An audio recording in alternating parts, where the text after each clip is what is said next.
आज हम मानव भूगोल की विचारधाराओं के बारे में पढ़ेंगे। मानव और वातावरण के बीच के संबंधों का विषय मानव भूगोल में काफ़ी महत्वपूर्ण है।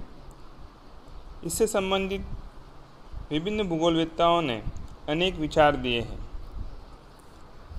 ये तो सत्य है कि मानव और वातावरण दोनों एक दूसरे से काफ़ी घनिष्ठता से संबंधित है, परंतु इन दोनों पक्षों में कौन अधिक प्रभावकारी है, यह एक मतभेद का विषय रहा है। एक समान वातावरण में प्रत्येक स्थान के मानव का रूप, स्वभाव व संस्कृति एक समान नहीं मिलती है।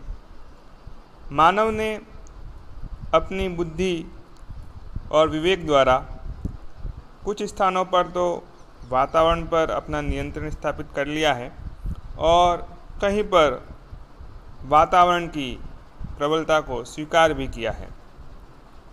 इस क्रिया प्रतिक्रिया ने मानव भूगोल की दो विचारधाराओं को जन्म दिया। एक विचारधारा के प्रतिपादक मानव को स्वतंत्र नहीं मानते हैं। उनका मानना है कि प्रकृति को सर्वशक्तिमान ही माना जाना चाहिए। मानव वातावरण के प्रभाव में ही अपने विभिन्न क्रियाकलापों को संपन्न करता है और वातावरण की प्रमुखता को स्वीकार करता है। यह पहली विचारधारा है जिसमें प्रकृति सर्वशक्तिमान है और मानव उसके अधीन है। दूसरी विचारधारा के अनुसार मानव को सर्वशक्तिमान माना जाता है। इस विचारधारा के अनुसार मानव वातावरण को परिवर्तित, परिमार्जित तथा रूपांतरित कर सकता है।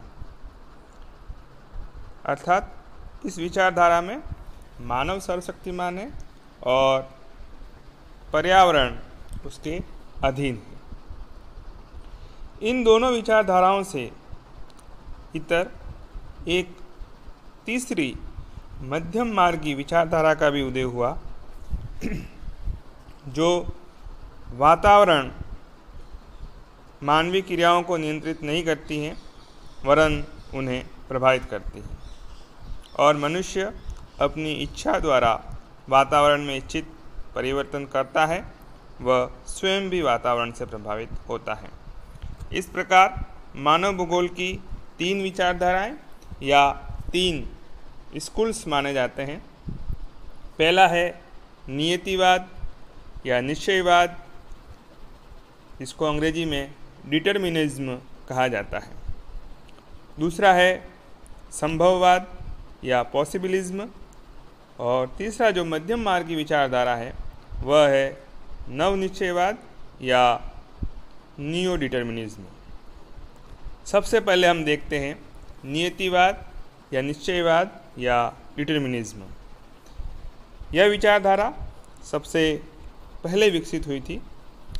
इसकी मान्यता है कि मानव वातावरण की देन है, वह प्रकृति का दास है। उसके क्रियाकलापों पर भौतिक वातावरण का प्रत्यक्ष एवं अप्रत्यक्ष रूप से प्रभाव पड़ता है। यह विचारधारा यूनानी विद्वानों ने प्रारंभ की थी। मध्यकाल एवं वर्तमान समय में जर्मन भूगोलवेत्ताओं ने इस विचारधारा को विकसित किया। इस विचारधारा को विकसित करने में जर्मन विद्वानों का काफ़ी अधिक योगदान रहा है। इसके कारण इसे जर्मन स्कूल ऑफ ज्योग्राफी या जर्मन विचारधारा भी कहा जाता है। सबसे पहले हम प्राचीन समय में जो यह विचारधारा थी उसके संबंध में अध्ययन करेंगे। प्राचीन काल में सिंधु घाटी की सभ्यता पर वातावरण का पूर्ण प्रभाव था। मानव की क्रियाएं व कृषि कार्य जलवायु एवं ऋतुओं के अनुसार ही निर्धारित थे। कृषि सभ्यता, अनुकूल जलवायु, नदियों की उपस्थिति, उपजाऊ मिट्टी समतल भूमि की उपस्थिति के कारण ही पनप पाई थी। प्राचीन समय में जिन विद्वानों ने प्रकृति की प्रधानता पर जोर दिया उनमें हिप्पोक्रेटस, हेरोडोटस, थ्यूसिडाइड्स और अरस्तु प्रमुख हैं। हिप्पोक्रेटस ने बताया, जिनका समय आज ईसा से 420 वर्ष पूर्व माना जाता है, ये एक यूनानी विद्वान थे। इन्होंने बताया था कि जलवायु, मिट्टी व स्थल की विशेषता का मानव जीवन पर काफ़ी अधिक प्रभाव पड़ता है। इनका मानना था कि एशिया के लोग अनुकूल जलवायु के कारण आराम पसंद तथा यूरोप के लोग कठोर वातावरण के कारण परिश्रमी होते हैं। इसी प्रकार पर्वत निवासी जो लोग होते हैं वह लंबे, शूरवीर और सज्जन होते हैं। इसके विपरीत निचले मैदानों के निवासी सुस्त, दुबले पतले तथा सुंदर होते हैं। ये हिप्पोक्रेटस के विचार थे। इसके पश्चात हेरोडोटस ने बताया कि नील नदी घाटी दक्षिणी यूरोप एवं पश्चिमी एशिया के मार्गों का केंद्र होने के कारण विकसित सभ्यता का केंद्र बन पाई, क्योंकि घाटी सभ्यता का जो विकास हुआ है वह अनुकूल भौगोलिक परिस्थिति के कारण ही हो पाया है। अरस्तु ने अपने विचार इनकी पुस्तक पॉलिटिक्स में बताया कि यूरोप और एशिया के लोगों की आँखों व स्वभाव में मित्रता का प्रधान कारण भौगोलिक वातावरण की भिन्नता का होना है। यूनान के लोग इन दोनों के बीच मध्यवर्ती स्थिति के कारण दोनों महाद्वीपों की विशेषता रखते हैं। अरस्तु ने कहा कि यूरोप के लोग ठंडे वातावरण के कारण बहादुर होते हैं, किंतु उनमें बुद्धि एवं विचार एवं राजनीतिक संगठन का अभाव होता है। इसके विपरीत एशियावासी विचारवान एवं बुद्धिमान होते हैं, परंतु उनमें उत्साह का अभाव होता है। तो ये प्राचीन समय में विद्वानों के विचार थे नियतिवाद से संबंधित। मध्य युग में, जो कि रोमन काल से लेकर 17वीं सदी के पूर्वांत तक का समय माना जाता है, इसमें स्ट्राबो, जीन बोर्डिन और मॉन्टेस्क्यू को सम्मिलित किया जा सकता है। तो प्रमुख रूप से हम स्ट्राबो का अध्ययन करते हैं। स्ट्राबो ने बताया कि रोमन साम्राज्य की संपन्नता का एक प्रमुख कारण इटली की आकृति, भूरचना, जलवायु व उसकी प्रादेशिक स्थिति है। 15वीं व 16वीं शताब्दी में पुनर्जागरण काल में भूगोल के अध्ययन की ओर लोगों की रुचि बढ़ने लगी और इस विचारधारा का और अधिक विकास हुआ। इसी प्रकार जीन बोर्डिन ने अपने ग्रंथ रिपब्लिक में बताया कि अक्षांश, ऊंचाई, जलवायु कटिबंधों का प्रभाव सांस्कृतिक तत्वों पर पड़ता है। इनके अनुसार उत्तरी अक्षांश के लोग साहसी किंतु निर्दयी होते हैं, जबकि दक्षिणी अक्षांशों के लोग चतुर, बुद्धिमान और बदला लेने वाले होते हैं। इसी प्रकार समशीतोष्ण जलवायु मानव जीवन के विकास में सहायक होती है। अब सबसे महत्वपूर्ण जो विचार हैं वह मध्य युग के उत्तरार्ध और वर्तमान समय के विद्वानों के विचार हैं, जिनमें हम्बोल्ट, कार्ल रिटर, हैकल और Buckle, Demolins, Charles Darwin, Hedrick Ratzel, कुमारी सैम्पुल और एल्सवर्थ हटिंगटन हैं। हम एक एक करके इन सब विद्वानों के विचार देखेंगे। सबसे पहले हम देखते हैं हम्बोल्ट। हम्बोल्ट ने नियतिवादी विचारधारा का विकास जलवायु तथा प्राकृतिक वनस्पति के बीच संबंध स्थापित करने से जागृत हुआ। इन्होंने दक्षिणी अमेरिका के विभिन्न भूभागों का अध्ययन करने से निष्कर्ष निकाला कि प्रकृति निरंतर व शाश्वत है। हम्बोल्ट ने कहा कि सामुद्रिक प्रभाव ही फोनेशियन नाविकों की बढ़ती हुई शक्ति का कारण है।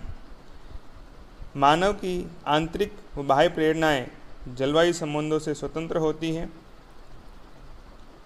अरब लोगों में नक्षत्र विद्या में रुचि का कारण उनका स्वच्छ आकाश क्षेत्र में रहना है।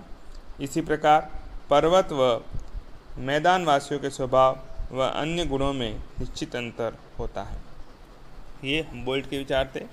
इसके बाद कार्ल रिटर ने कहा कि पृथ्वी और उसके निवासियों का परस्पर घनिष्ठ संबंध पाया जाता है।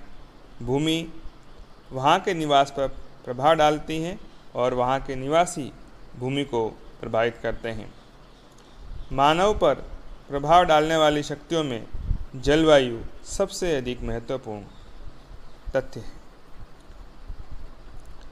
इसी प्रकार के विचार हैकल बकल और डेमोलिंस के भी है। चार्ल्स डार्विन, जिन्होंने विकासवाद का सिद्धांत दिया, विकासवाद के सिद्धांत से उन्होंने यह पुष्ट किया कि जीव और वातावरण के संबंधों में घनिष्ठता पाई जाती है। प्राणियों में वही जिंदा रह पाता है जो अपने आप को वातावरण के अनुसार ढाल लेता है।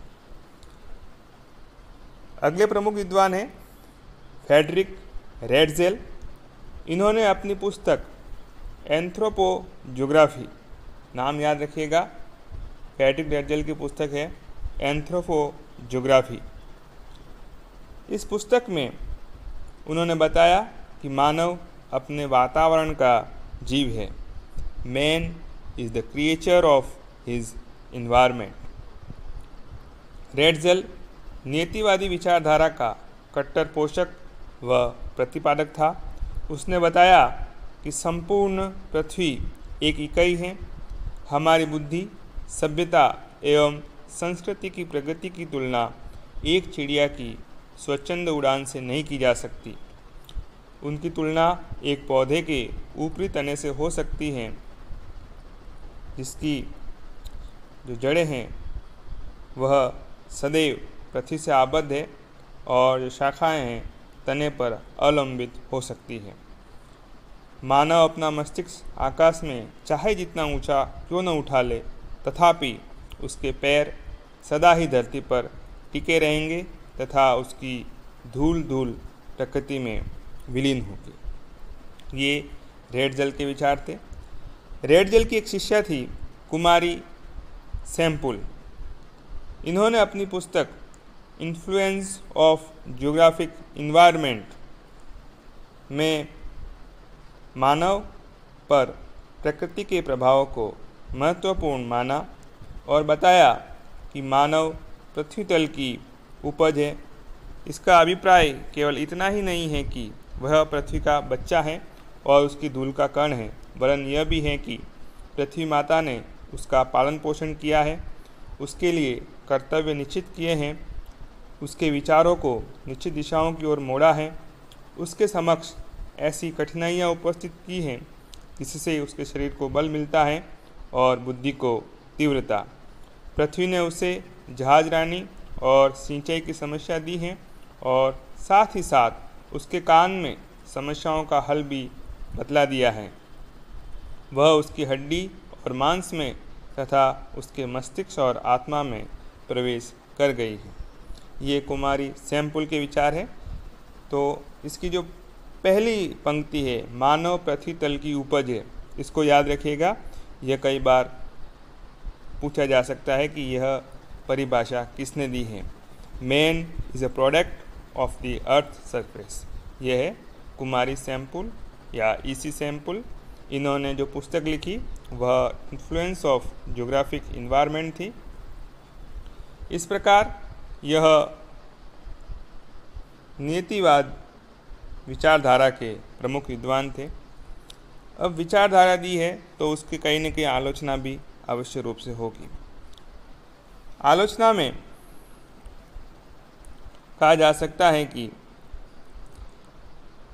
मानव द्वारा जो निरंतर खोजें की गई है उससे सामने आता है कि मानव प्रकृति प्रदत्त प्रतिकूलताओं में अनुकूलताएं पैदा कर अपना विकास निरंतर रख सकता है।